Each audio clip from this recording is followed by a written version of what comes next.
மனதிடம் படைத்த மகர ராசி அன்பர்களே, இந்த மகர ராசிக்கு ஒரு யோகமான காலகட்டம் இந்த கோச்சாரத்தில் வந்திருக்குங்க. அதை பற்றி தான் தெளிவாக பேச போகிறேன். உங்கள் ராசிக்கு 3ஆம் இடத்தில் முயற்சி ஸ்தானம், வீரியஸ்தானம், தைரியஸ்தானத்தில் 5 கிரகங்கள் சேர்க்கை நடக்க போகுது. அதில் சுக்கிரன் உச்சம், உங்கள் ராசி அதிபதியே சுக்கிரனோடு சேர்கிறார். கூட ராகு பகவான், சூரிய பகவான் மற்றும் புதன் இத்தனை சேர்க்கை இருக்குது. இதை உங்களுக்கு சாதகம் எவ்வளோ அருமையாக இருக்குன்னு பார்ப்போம். ஒரு சில பாதகங்கள் அதையும் தெளிவாக பார்த்துருவோம். முதல் அனைவருக்கும் வணக்கம். நான் உங்கள் ஸ்ரீ சுப்பம் விஜயகுமார். புதுசாக பார்க்குறவங்க சப்ஸ்கிரைப் பண்ணிக்கோங்க, உங்கள் நண்பர்களுக்கு ஷேர் பண்ணுங்கள். கேள்விகள் சந்தேகம் இருந்தால் கீழே கமெண்ட் பண்ணுங்கள், பதிலளிக்கப்படும். பொதுவாக மகர ராசி அப்படின்னு சொன்னாலே இது அறிவு சார்ந்த ராசி. எளிதில் எல்லாத்தையும் வெல்லக்கூடிய அம்சம் உண்டு. உறவுகள், நட்புகள் எல்லாத்தையும் விட்டு கொடுத்து அரவணைத்து போகக்கூடிய ராசி இந்த ராசி. இந்த ராசி ஒரு சிலர் இவங்களை பற்றி புரிஞ்சுக்காமல் இருக்கலாம். ஆனால் இவங்க செய்த ரைட்டுங்கிறது பிற்காலத்தில் உணர்வாங்க. அப்படி சிறப்பான ராசியில் இந்த மகர ராசி சொல்லலாம். இவங்களுக்கு தகவல் சம்மந்தப்பட்டதில் எப்பவுமே கவனமாக இருப்பாங்க வேறு. ஏன்னா இவங்களுக்கு பணம் சம்மந்தப்பட்டதாக இருக்கலாம், பொருளாதாரம் இருக்கலாம், தகவல் வழியில் ஆதாயம், அந்த மாதிரி சிறப்பான ராசிங்க. இவங்களுக்கு பார்த்திங்கன்னா இந்த உறவு, சொந்த பந்தம், உறவு வகையில், இரத்த சம்மந்தப்பட்ட உறவுகள் வகையில் சின்ன சின்ன நெகட்டிவாக சொல்ல வாய்ப்பு இருக்குது. அதையும் சமாளித்து அவங்களுக்கு நல்லது பண்ண வேண்டியது இருக்குது. இதில் திருமணம், அந்த விஷயத்தை பற்றி தெளிவாக இன்னும் ஃபுல் வீடியோவில் சொல்கிறேன், அதையும் பார்ப்போம். இதில் இந்த 5 கிரக சேர்க்கைகள் பற்றி முக்கியமானதுனால் ஃபஸ்ட்டு திருமணம் என்ற ஒரு காலகட்டம் நல்லா இருக்குது. உங்கள் ராசிக்கு 7ஆம் அதிபதி உங்கள் ராசியில் வந்திருக்கு. அது மட்டும் இல்லாமல் குரு பார்வை இருக்குது. இப்போ 3ஆம் இடத்தில் இத்தனை கிரகங்கள் சேரும்போது சுப செய்திகள் வருகிற காலகட்டங்க. அப்போ திருமணத்துக்கு உண்டான காலகட்டம் வந்திருக்கு. ரொம்ப நாளாக தடைபற்ற திருமணங்கள் நடக்க வாய்ப்புண்டு. கொஞ்ச நாளாக என்ன ஒரு நடந்ததுன்னா, நீங்கள் ஓகேன்னு சொல்லுவீங்க, ஆனால் அந்த பக்கம் பதில் இல்லாமல் இருக்கும். அந்த பக்கம் ஓகேன்னு சொல்லுவாங்க, உங்கள் ஜோசியர் பார்க்கும்பொழுது இல்லைன்னு சொல்லுவாங்க. இப்போ ஒரு சின்ன முன்னுக்கு பின் முரண் இருந்துக்கிட்டே இருந்தது. அதை யாரை சொல்லியும் குறை சொல்கிறதில்ல. உங்கள் ஜாதக அமைப்பு கோச்சாரத்தில் அந்தளவுக்கு இருந்தது. இப்போ மனதுக்கு பிடித்த நல்ல வரன்கள் முடிகிற கால சூழ்நிலை வந்திருக்கு. அது மட்டும் இல்லை, உங்கள் வாழ்க்கையில் அடுத்த படிநிலைக்கு போகக்கூடிய கால சூழ்நிலை வந்திருக்கு. உங்களுக்கு மே வரைக்கும் தாங்க இந்த யோக பலன் இருக்குது. அதுக்கப்புறம் சில மாறுபடும். அப்போ அட்லீஸ்ட் திருமணம் நிச்சயமாவது பண்ணக்கூடிய கால சூழ்நிலை இருக்குது. இப்போ திருமணம் நிச்சயம் பண்ணும்போது பொதுவாக நட்சத்திர பொருத்தம் மட்டும் பார்க்குறது பத்தாதுங்க. நட்சத்திர பொருத்தம் கூட கட்ட பொருத்தம், கிரக பொருத்தம், அப்புறம் தசாபுத்தி ரீதியான சந்திப்பு இருக்கா இல்லையா, செவ்வாய் தோஷம், ராகு கேதுக்கு உண்டான தோஷங்கள் எப்படி இருக்குது, குழந்தை பாக்கியம் எப்படி இருக்குது, அந்யோன்யம் எப்படி இருக்குது, பொருளாதார விருத்தி இருக்கா, இத்தனை விஷயங்கள் பார்க்கணும். குறிப்பாக முகூர்த்த லக்னம் போடுறாங்க இல்லையா, அந்த முகூர்த்த லக்ன அம்சம் என்ன, இதெல்லாம் பார்க்காம மண்டபம் காலியாக இருக்குன்னு போட்டது நிறைய பேர் பிரச்சனைகளை பற்றி சந்திச்சிட்ருக்காங்க. உங்களுக்கு வெளிநாட்டிலேருந்து சொந்தக்காரங்க வராங்க, அதெல்லாம் பார்க்காதீங்க. வரன் ஆண் பெண் இருவருக்கும் நல்ல தேதி, நல்லது ஜாதகமாக இருக்கா, அதை பார்க்க வேண்டிய கால சூழ்நிலை வந்திருக்கு. ரைட். இப்போ உங்கள் 10ஆம் அதிபதி 3ல் உச்சமாக இருக்கார். அப்போ 10ஆம் அதிபதி 3ல் உச்சமாக இருக்கும்போது என்னென்னா, தகவல் வழியில் ஆதாயம், உங்களை பற்றி பப்ளிசிட்டி கிடைக்கிற காலகட்டம். பொதுவாகவே 10-3 தொடர்பு வந்துட்டாலே என்ன சொல்லுவோம்னா, அங்கீகாரம், கையெழுத்து போடுகிற யோகம் சொல்லுவோம். அப்போ உங்களுக்கு வேலையாட்களுக்கு நீங்கள் நிறைய வேலைகள் கொடுத்து அவங்களுக்கும் ஒரு டெவலப் பண்ணி நீங்களும் டெவலப்பாக காலகட்டம் வந்தாச்சு. இந்த நேரத்தில் உங்களுக்கு ஆடிட்டிங் சம்மந்தப்பட்டது, மொபைல் சம்மந்தப்பட்டது, டாக்குமெண்ட் சம்மந்தப்பட்டதெல்லாம் புதிய சீர்திருத்தம் கொண்டு வர வேண்டிய காலகட்டம்.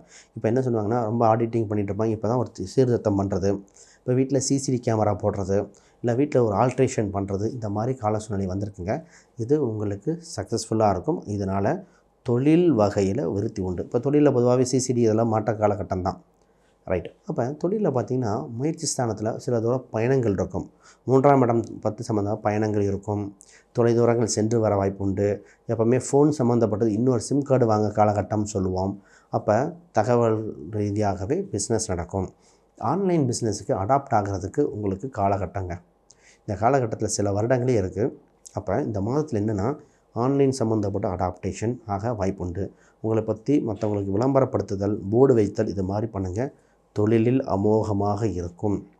தொழிலில் விருத்தி பண்ண இறைவனே ஒரு வாய்ப்பு கொடுத்துருக்கான், தவற விட்டுற வேண்டாம்.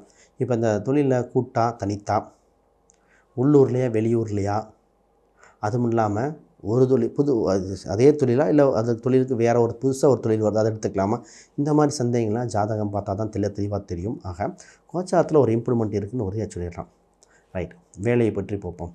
உங்களுக்கு 6ஆம் அதிபதி அவர் உங்கள் ராசிக்கு 3 நீச்சபங்க ராஜயோகம் இருக்கார். அப்போ சில காலம் பார்த்திங்கன்னா உங்களுக்கு எதிரிகள் தொல்லை கொடுத்தவர்கள் விலகப் போகிறார்கள்.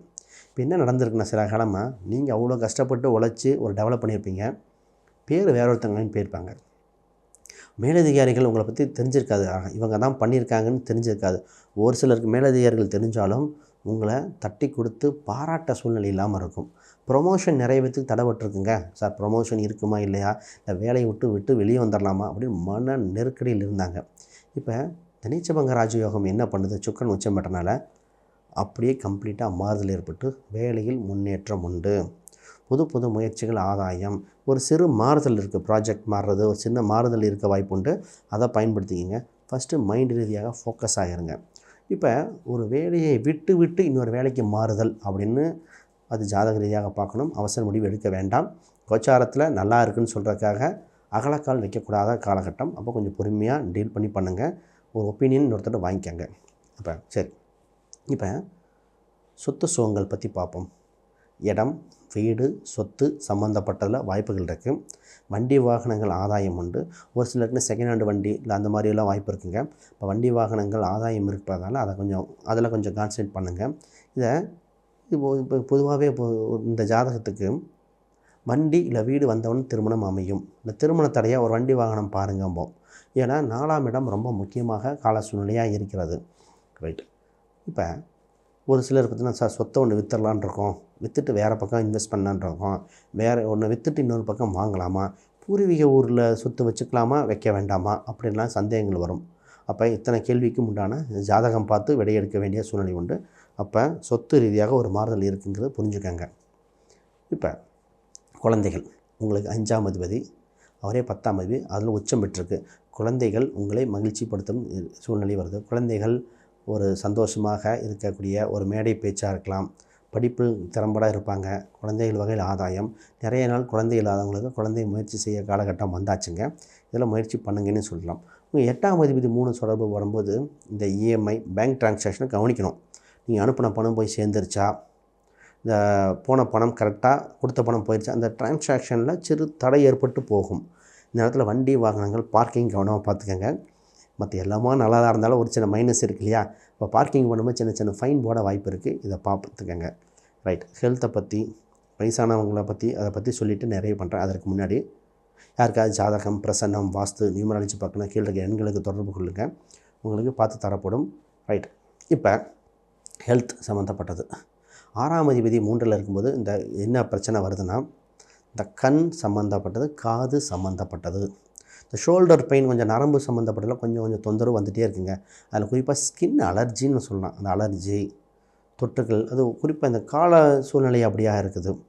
ஒரு சிலர் வயதானவங்களுக்கு மூச்சு சம்மந்தப்பட்ட திணறல்கள், மூச்சு தொந்தரவாக இருக்குதுங்க. சளி அதிகமாக சேருது. அது கோச்சார கிரகங்கள் ரீதியாக இருக்குங்க. இப்போ இந்த ஜாதக ரீதியாக பார்த்தா என்ன தெரியும்னா, எந்த மருத்துவமனைக்கு போகலாம், எந்த வைத்தியரை பார்க்கலாம், எந்த வைத்திய முறை, சித்தாவா, ஆயுர்வேதியா, யுனானியா, இந்த மாதிரிலாம் பார்த்து எடுக்க முடியும். அந்தளவுக்கு இருக்குது. அப்படி வேணால் தொடர்பு கொள்ளுங்க, பார்ப்போம். அதற்கு முன்னாடி ஒரு சில பரிகாரங்கள் சொல்லி நிறைவு பண்ணுறேன். உங்களுக்கு ஜாதக ரீதியாக நீங்கள் செய்ய வேண்டிய பரிகாரம் அப்படின்னா, இந்த பரிகாரம் செஞ்சால் உறுதியாக வெற்றி பெறுவீங்க. இது என்னென்னா, சர்ப்ப வழிபாடு, பாம்பு சம்மந்தப்பட்ட சர்ப்ப கோயில்கள், சர்ப்ப வழிபாடு செஞ்சுக்கங்க. இது ரொம்ப ரொம்ப முக்கியம். அது மட்டும் இல்லாமல் பைரவர் வழிபாடும் செஞ்சுக்கலாம். பைரவரும் சர்ப்ப வழிபாடு செய்யும்போது தொந்தரவுகள், தொல்லைகள் விலகக்கூடிய அம்சம் உண்டு.